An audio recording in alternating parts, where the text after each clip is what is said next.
Welcome back, everyone. Today, we're tackling something quite specific, a blueprint for really truly understanding a text. We're going beyond just reading. Exactly. We're looking at a highly systematic method, a framework designed for deep textual mastery. Think of it as moving from just casual acquaintance with a book to genuine expertise. And the source we're pulling from is a guide called How to Study Your Holy Book by Kay Arthur. What's striking is just how structured it is. It's less theory, more a step-by-step manual. So our goal today is pretty clear. We want to lay out this whole multi-stage study process for you. The idea is that by the end, you'll have a solid toolkit for analyzing texts thoroughly without getting, completely overwhelmed by all the information. Okay, let's get into the framework itself. It hinges on discipline and, crucially, sequence.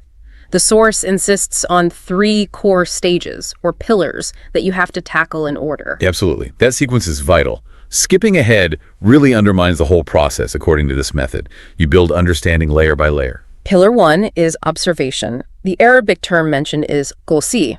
This is purely about gathering the raw data. Just seeing what the text says, who's involved, what happens, where, when. No interpretation yet, just the facts. Got it. Then, once you've done that thoroughly, you move to Pillar 2. Interpretation, or we'll see. Right, this is where you start asking, okay, what does all that data mean? You connect the dots, look at the context, try to figure out the author's original message. And the final step, Pillar 3, is application, taking that understanding and putting it into practice. Yes, and the source is quite emphatic here. Knowledge that doesn't lead to action or some kind of change is considered incomplete. Application is where the understanding becomes transformative. So observation, interpretation, application. In that order. But where does this whole process actually begin? It starts with something foundational, something the source calls studying the whole book. Before you zoom in on any single detail, you have to grasp the entire thing. The big picture first. Absolutely. The macro view is non-negotiable. And this is where it gets demanding. Ah, yes.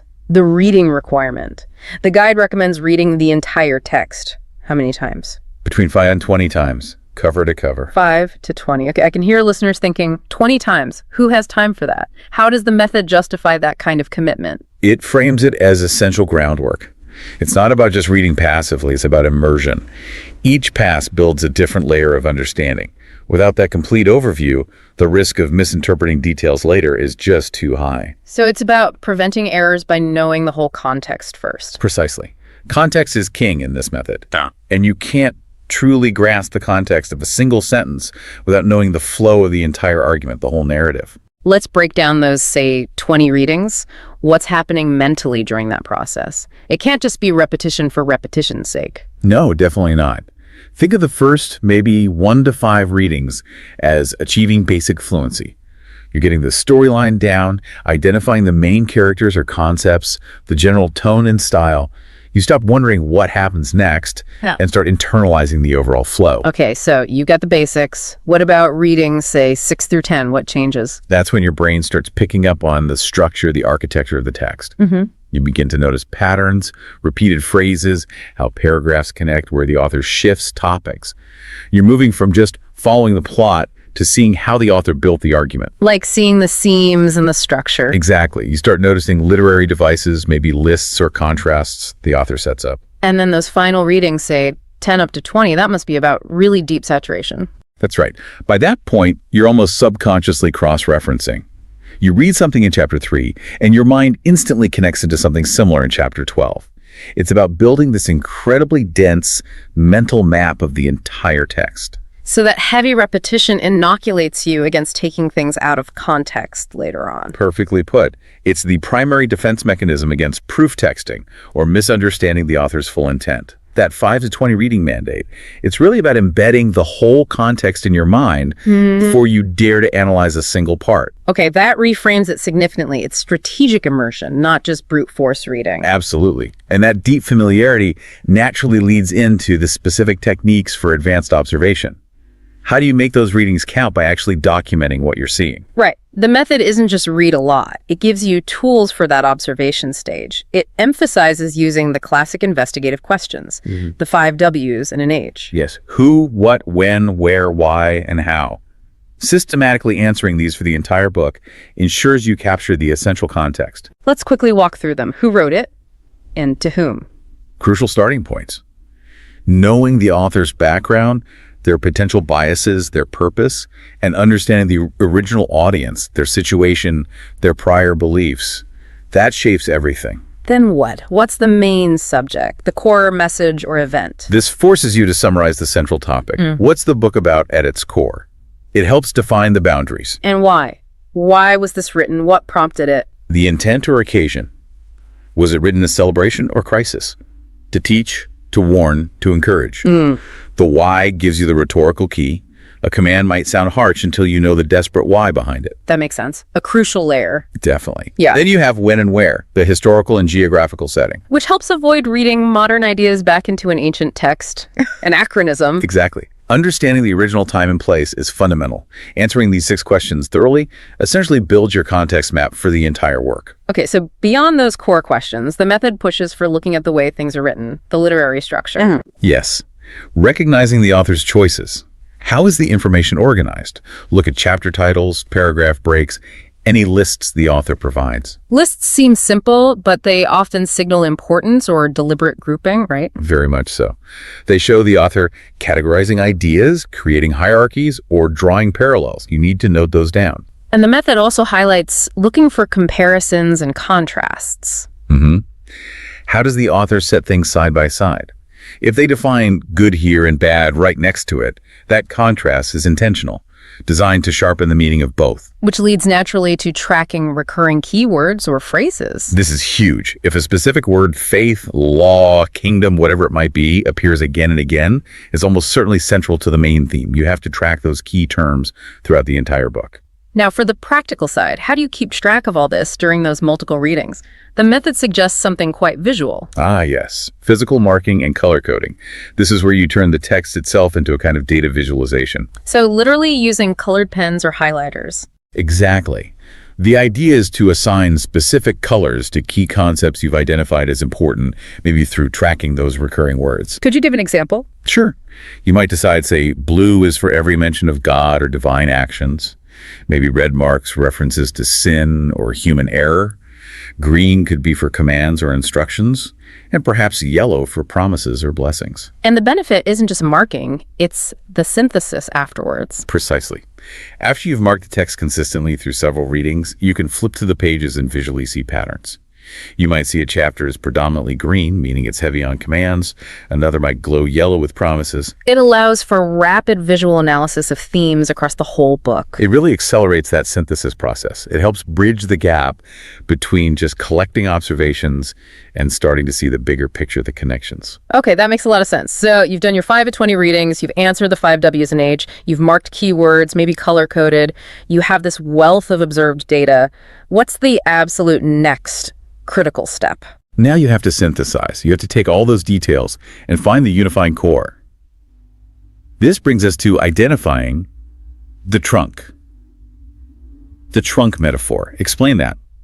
If observation was like gathering all the leaves, twigs, and branches, finding the trunk is identifying the main subject and the main purpose of the entire tree. It's the single core idea that holds everything else together. The central pillar of the book itself. Exactly. The goal is to articulate what is this book fundamentally about, the subject, and what is its primary reason for being written, the purpose. If you can't state those clearly and concisely, you only understand the parts, not the whole. And how do you actually isolate this trunk? It sounds challenging, especially with a long or complex book. It requires serious intellectual distillation. The method demands you summarize the entire book, its main subject and purpose, in its single sentence, or at most, a very short paragraph. Wow, one sentence for a whole book. That forces you to filter aggressively. It does. You have to strip away all the secondary details, the supporting arguments, the illustrations, what the method might call the twigs, and focus only on the absolute core message.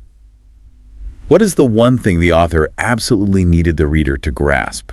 Like finding the main clause in a complex sentence. Good analogy. What's the primary action or teaching? Once you think you have that concise trunk statement, there's a validation step. Which is? You have to check it against the book structure.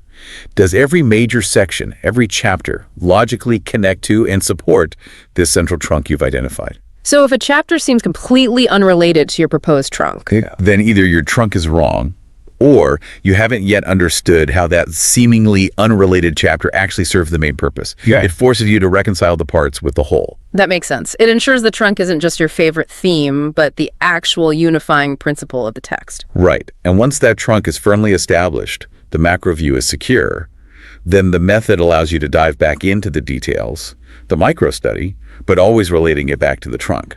Okay, so how does that micro study work? It's layered. First, chapter analysis, eodicynese. You summarize each chapter individually, focusing on its specific contribution to the overall trunk. Then drilling down even further. Yes, to verse analysis said. Now you're looking at individual sentences or verses, paying close attention to grammar, syntax, word order.